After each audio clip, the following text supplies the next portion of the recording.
राह संघर्ष की जो चलता है, राह संघर्ष की जो चलता है वही संसार को बदलता है। राह संघर्ष की जो चलता है वही संसार को बदलता है। जिसने रातों से जंग जीती है वही सूर्य बनकर निकलता है। जिसने रातों से जंग जीती है वही सूर्य बनकर निकलता है। नमस्कार, मैं ओझा सर आप सभी साथियों का स्वागत करता हूं आपके अपने भरोसेमंद free YouTube channel Vindhya concept के इस ऑनलाइन लर्निंग प्लेटफॉर्म पे जब तक तोड़ेंगे नहीं तब तक छोड़ेंगे नहीं के साथ आज की हम शुरुआत करते हैं कि शरीर के प्रमुख अद्भुत तथ्य। हम लोग body parts name, body organs के जितने भी हमारे बॉडी में ऑर्गन्स हैं उन ऑर्गन्स का क्या क्या रोल है, ठीक है, और उनमें क्या विशेषताएं हैं, इस क्लास में हम इन सभी चीज़ों को 15 से 20 मिनट में एक छोटा सा क्लास लेके मैं आया हूँ। लेक्चर पहला है, आगे भी इसका लेक्चर मिलेगा आपको। तो हम इस चीज़ को बहुत ही बारीकी से समझते हैं। ऑल ओवर इंडिया में जितने भी वनडे एग्जाम होते हैं इसके बाहर से प्रश्न नहीं आएगा। आप अगर इसके 2-3 जितने भी क्लास होंगे अगर देख लेते हैं तो बहुत वेरी इंपॉर्टेंट है। इनफैक्ट CUET UG PG का जो एग्जाम होता है, central common university entrance test, आपके एंट्रेंस एग्जाम प्रवेश परीक्षा के लिए भी ये क्लास बहुत ज़्यादा इंपॉर्टेंट है। बस हम लोग के पास एक ही चीज़ की कमी है कि हम लोग स्मार्ट बोर्ड पे नहीं आ पाए हैं, जल्द ही आएंगे। इस बात का आप ध्यान दीजिएगा। आपका सपोर्ट और सहयोग हमारे लिए बहुत जरूरी है। हम चलते हैं क्वेश्चन नंबर फर्स्ट पे। देखिए, अगर आपको क्वेश्चन यहाँ पे थोड़ा सा विजिबिलिटी कमी होगी तो कम्युनिटी पोस्ट में, विंध्य कॉन्सेप्ट के कम्युनिटी पोस्ट में इस क्वेश्चन को बहुत ही अच्छे से, इनफैक्ट स्मार्ट बोर्ड से भी बेहतर हम लोग वहाँ पे पोस्ट कर देते हैं। तो वहाँ पे आप उसको जाके देख सकते हैं और कोई दिक्कत है, डाउट है तो वहाँ से जाके क्लियर कर सकते हैं। मनुष्य का हृदय धड़कता है। जो एक सामान्य और एक स्वस्थ मनुष्य होता है उसका हृदय कितनी बार धड़कता है पर मिनट की बात करेंगे, सेकंड की बात और घंटे की बात नहीं करेंगे। तो एक मिनट में 72 बार एक स्वस्थ मनुष्य का दिल धड़कता है। जब लोग बूढ़े हो जाते हैं तो इनके इस हृदय की धड़कन में थोड़ा सा उतार चढ़ाव होता है, तो वह स्वस्थ मनुष्य नहीं होते हैं। मनुष्य का हृदय धड़कता है मतलब कि स्वस्थ मनुष्य का कितना बार, 72 बार पर मिनट। ठीक है, इस चीज को आप नोट कर लेंगे। हालांकि मैं इतनी बार बोलता हूं कि आप काफी में चाहेंगे तो स्वर्ण अक्षरों से लिख भी सकते हैं। अगर लिख लेंगे तो इनफैक्ट आपको याद हो जाएगा। मानव खोपड़ी में हड्डियों की संख्या कितनी होती है? जो मानव की खोपड़ी होती है उसमें हड्डियों की संख्या 8 होती है। ठीक है, मैं आपको यहाँ पे एक बात बता दूं कि हमारे कैमरामैन जो है, हाँ, उनका नाम है अर्जुन। ठीक है, ये कैमरे को इस बारीकी से रखते हैं। अभी हम लोग देखिए बहुत व्यवस्था नहीं की है, ट्राइपॉड की भी व्यवस्था नहीं है। ठीक है, मैं आपसे बता दे रहा हूँ, हम लोग को कोई हाई फाई नहीं करना है और नहीं हमको आउटपुट पे ध्यान देना है कि हमारे कितने व्यूअर्स बढ़ रहे हैं, क्या हो रहा है। हम अपना कर्म कर रहे हैं, बच्चों को फ्री में पढ़ा रहे हैं, स्वास्थ्य शिक्षा को बांट रहे हैं और शिक्षा ही एक ऐसी शेरनी का दूध है, जितना पियोगे उतना दहाड़ोगे। तो ये इनकी मैं बड़ाई करना चाहता हूँ। इनकी जितनी भी बड़कपन की जाए, जितनी भी तारीफ की जाए, कह दिया या कैमरा है, बहुत ही अच्छे से कैमरे को लेके अपने सर के सामने खड़े रहते हैं। और मैं दुआ करता हूं कि आगे जो भी ये अपनी परीक्षा की तैयारी कर रहे हैं, हमारा इनका शुभ आशीर्वाद हमारे तरफ से है कि ये इसमें सफल हो। ठीक है, और आप लोग भी सफलता के राह पे अग्रसर हो अगर आप मेहनत कर रहे हैं सच्चे दिल से। तो ठीक है, मानव खोपड़ी में हड्डियों की संख्या 8 होती है, आप लिख लेंगे आप ईमेल। स्वास्थ्य मनुष्य की श्वसन दर, जो एक स्वास्थ्य मनुष्य होता है जिसको फेफड़े संबंधित या लीवर किडनी संबंधित कोई प्रकार की समस्या नहीं है, मनुष्य एकदम स्वस्थ है, तो स्वस्थ मनुष्य का श्वसन दर 1 मिनट में 16 से 18 बार वो सांस लेता है। कोई जब आप दौड़ते हैं देखते हैं तो श्वसन दर आपका बढ़ जाता है, लेकिन वो चीज इसमें काउंट नहीं होगा। 16 से 18 या 15 से 18 इसको आप समझ सकते हैं, हालांकि सही तो इसका 16 से 18 होगा, इस बात का ध्यान देंगे। मस्तिष्क का वजन कितना होता है? जो हमारा दिमाग होता है, मस्तिष्क पूरा, दिमाग नहीं मस्तिष्क पूरा होता है, इसका वजन होता है 1350 ग्राम। कितना? 1350 ग्राम, 1350 ग्राम। ठीक है, इसको आप नोट कर लेंगे। क्वेश्चन देखिए, मैं आप 25 लाया हूँ। पहले क्लास में 20 क्वेश्चन था, सेकेंड क्लास में 22 क्वेश्चन था, आज मैं 25 लेके आया हूँ। तो इनफैक्ट आपका 20 से 30 क्वेश्चन के बीच में हर क्लास में मिलेगा। जब तक आपको तोड़ेंगे नहीं तब तक छोड़ेंगे नहीं। हम नहीं रुकने वाले हैं। होली रहे, दिवाली रहे, संडे रहे, मंडे रहे, त्योहार रहे, आंधी रहे, तूफान रहे, क्लास कभी नहीं रुकेगी। इनफैक्ट आज मैं स्वस्थ नहीं हूँ, आज मैं बिल्कुल स्वस्थ नहीं, मेरा तबीयत नहीं सही है, लेकिन क्लास आपकी नहीं रुकूंगा। ये रेगुलरिटी मेंटेन रहेगी जब तक आपका एग्जाम नहीं होता है। आगे भी कोशिश करूंगा कि जारी रहे, लेकिन आपके सहयोग और सपोर्ट की आवश्यकता रहेगी, बार बार मैं कहते रहता हूँ। अच्छा, मस्तिष्क का बड़ा भाग जो होता है, जो हमारे दिमाग के मस्तिष्क का सबसे बड़ा भाग होता है, यहाँ पे कंफ्यूजन है, उसको बोलते हैं सेरेब्रम। एक होता है सेरेब्रम, एक होता है सेरिबेलम। तो सेरिबेलम क्या होता है इसको हम यहाँ पे नहीं ध्यान देंगे, आप ध्यान देंगे सेरेब्रम। सेरिबेलम बता दूंगा तो कंफ्यूज होंगे। सबसे बड़ा भाग सेरेब्रम, सेरेब्रम जिसको हम लोग बोलते हैं प्रमस्तिष्क। कहीं कहीं पर प्रमस्तिष्क नहीं दिया होता है, केवल सेरेब्रम दिया होता है। तो जो है खोपड़ी का, मस्तिष्क का जो बड़ा भाग होता है उसको हम लोग सेरेब्रम बोलते हैं, ध्यान देंगे, रट लीजिएगा। उसके बाद किडनी का वजन कितना होता है, जो हमारा लीवर होता है, जिसको हम लोग लीवर कहिए, चाहे ब्रिक कहिए, चाहे किडनी कहिए, ठीक है, उसका जो वजन होता है उसका 150 ग्राम होता है, सबका वही होता है 150 ग्राम। किडनी का जो वजन होता है ब्रिक का, वो 150 ग्राम होता है, इसको आप अच्छे से नोट कर लीजिएगा, 150 ग्राम। शरीर की जो सबसे बड़ी हड्डी होती है, जो हमारे जांघ की हड्डी होती है, उसको बोलते हैं फीमर। क्या बोलते हैं साथियों? फीमर बोलते हैं। फीमर जांघ में होती है, सब मनुष्य के जांघ में ही होती है। ऐसा नहीं है कि स्त्रियों के कहीं सबसे बड़ी हड्डी कहीं और पे होती होगी, ऐसा नहीं है। प्रत्येक मनुष्य जाति में, चाहे स्त्री हो, चाहे पुरुष हो, चाहे बच्चा हो, बूढ़ा हो, फीमर जो होती है, जांघ की हड्डी सबसे बड़ी हड्डी होती है। कई सारे एग्जाम में पूछा है, इनफैक्ट मैं एक बार प्रवेश परीक्षा में बैठा था बीएचयू के, तो उसमें भी क्वेश्चन पूछा था 2017 में कि सबसे बड़ी हड्डी क्या होती है, फीमर जांघ की होती है।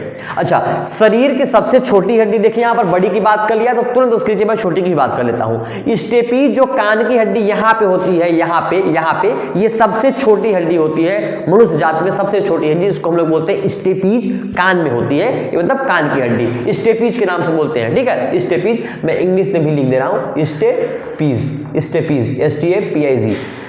शरीर में सबसे मजबूत हड्डी जो हमारा जबड़ा होता है, जबड़ा, ये सबसे मजबूत हड्डी होती है। इसको तोड़ने से भी जल्दी नहीं टूटती, नमक लाने से गलती भी नहीं जल्दी है, जल्द नहीं गलती, बहुत मजबूत होती है, मतलब कठोर होता है। तो जबड़े की हड्डी होती है। बहुत लोग समझते हैं कि दांत वाली जो हड्डियां ऊपर होती है ये होती है, तो नहीं, जबड़े की जो हड्डी होती है, मैंने आदमी कहता है ना जबड़ा आपका बड़ा मजबूत है, ये लोग जो वो करते हैं, क्या बोलते हैं, धूम्रपान करते हैं, उनकी जबड़े की हड्डी में जो है कभी कभी बहुत दिक्कत होती है, उसको कैंसर होने का भी, उनको जबड़े में कैंसर भी हो जाता है लोगों को, और बहुत सारे प्रॉब्लम्स देखने को मिलते हैं, ठीक है। तो सबसे बड़ी हड्डी जो होती है वो जबड़े की होती है। सब शरीर का सबसे जो कठोर तत्व होता है या कठोर भाग कहते हैं, वो एनामिल होता है, ये दांत के पास होता है, एनामिल, ठीक है। एनामिल जो होता है ये दांत का एक पार्ट होता है, तो ये सबसे कठोर है। यहाँ पर मजबूती की बात की गई है, ध्यान दीजिए, कठोर और मजबूत। शरीर में सबसे मजबूत हड्डी जो होती है जबड़े की होती है, और कठोर तत्व जो होता है वो एनामिल होता है। एनामिल जो होता है ये सबसे कठोर तत्व होता है, वेरी हार्ड एलिमेंट होता है, ठीक है।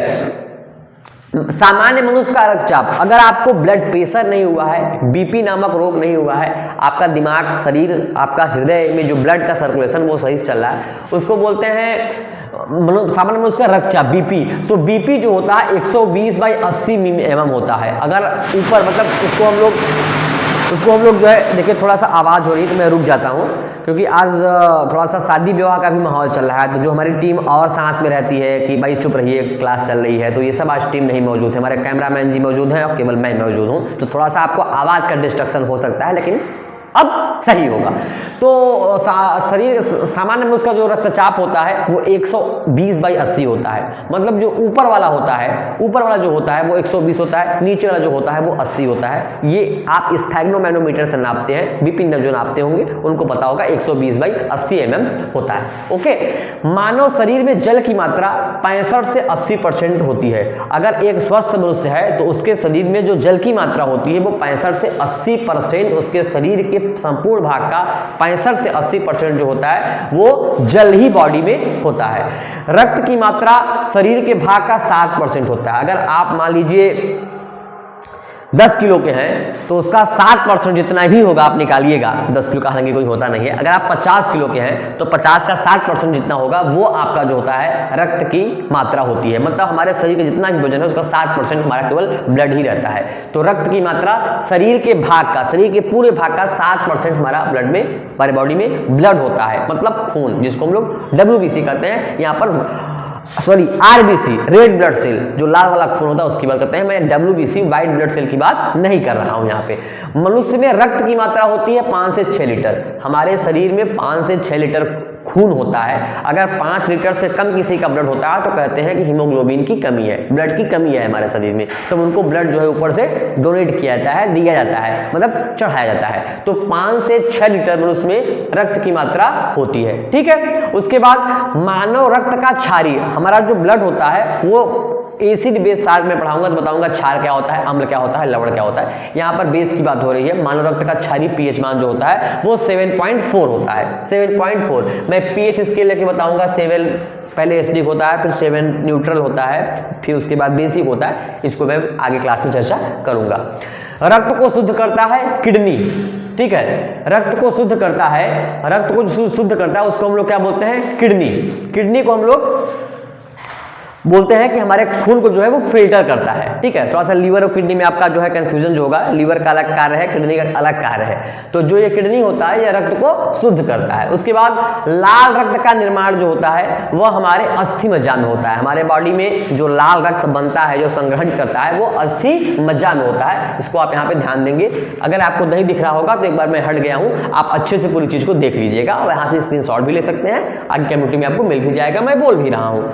उसके बाद लाल रक्त, देखिए यहाँ पर डैश दिया हुआ है, ध्यान दीजिएगा, यहाँ पर डैश दिया हुआ है, मतलब लाल रक्त ही लिखा है। मैं यहाँ पे लिख दे रहा हूँ लाल रक्त कण। जो ब्लड रेड ब्लड सेल होता है उनका जीवन काल 120 दिन होता है, 110 से 120 दिन। इनफैक्ट 120 दिन बाद आपका जो रेड ब्लड सेल है वो फिल्टर होके फिर से नया रेड ब्लड सेल अब हमारा बॉडी जो है वो बना लेता है। तो लाल रक्त कण का जीवन काल 120 दिन होता है। और श्वेत रक्त कण, श्वेत, इसको हम लोग RBCS बोलते हैं, रेड ब्लड सेल्स इसको WBCS बोलते हैं, व्हाइट ब्लड सेल्स। तो व्हाइट ब्लड सेल्स का जो जीवन काल होता है वो 1 से 4 दिन होता है। 4 दिन में हमारा जो है, जैसे आपको कभी कटता है हाथ में देखते होंगे तो पहले ब्लड नहीं निकलता, हल्का सा पहले व्हाइट सा दिखता है, वो व्हाइट ब्लड सेल होता है। व्हाइट ब्लड सेल मतलब WBCS। तो व्हाइट ब्लड सेल का जीवन काल जो होता है वो 1 से 4 दिन होता है। रेड ब्लड सेल का जो जीवन काल होता है वो 120 दिन होता है। तो इतना चीज आपको हमें उम्मीद है बहुत ही अच्छे से याद हो गया होगा। अब चलते हैं क्वेश्चन नंबर 20 पे। श्वेत रक्त कण को कहा जाता है, जो हमारा WBC होता है उसको हम लोग किस नाम से जानते हैं, उसको हम लोग ल्यूकोराइट के नाम से जानते हैं। WBC को हम लोग क्या कहते हैं साथियों, ल्यूकोराइट। ल्यूकोराइट याद कर लीजिएगा, LIEUCORCIET, ठीक है, श्वेत रक्त कण को। और लाल रक्त कण को क्या बोलते हैं, एरिथ्रोसाइट। ये एग्जाम में पूछता है। ये हमारा देखिए श्वेत रक्त कण का है, मतलब ये WBC का है, ये हमारा RBCS का है, RBCS। रेड ब्लड सेल को हम लोग क्या बोलते हैं, एरिथ्रोसाइट के नाम से जानते हैं। शरीर का जो ताप नियंत्रक होता है उसको हम लोग हाइपोथैलेमस ग्रंथि का, मतलब शरीर का जो पूरा ताप नियंत्रक हाइपोथैलेमस ग्रंथि जो होती है ये हमारा पावर हाउस की तरह काम करती है। तो शरीर का ताप नियंत्रक जो होता है वो हाइपोथैलेमस ग्रंथि होती है, हाइपोथैलेमस ग्रंथि। सर्वदाता रक्त समूह जो होता है, सर्वदाता और सर्वग्राही।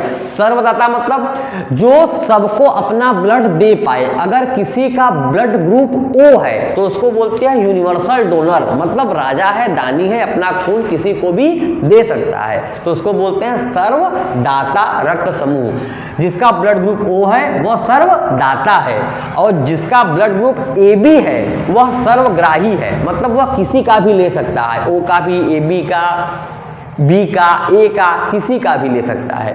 तो सर्वग्राही रक्त समूह जो यूनिवर्सल एक्सेप्टर होता है, मतलब किसी का ब्लड जो है वो एक्सेप्ट कर सकता है, वो ब्लड ग्रुप AB होता है। मैं एक क्लास लेके एक स्पेशल क्लास आऊँगा मिसलेनियस में विविध प्रकार का, जो उसमें सब कुछ मिक्स रहेगा, उसमें इस चीज़ को बहुत ही अच्छे से मैं समझाऊंगा।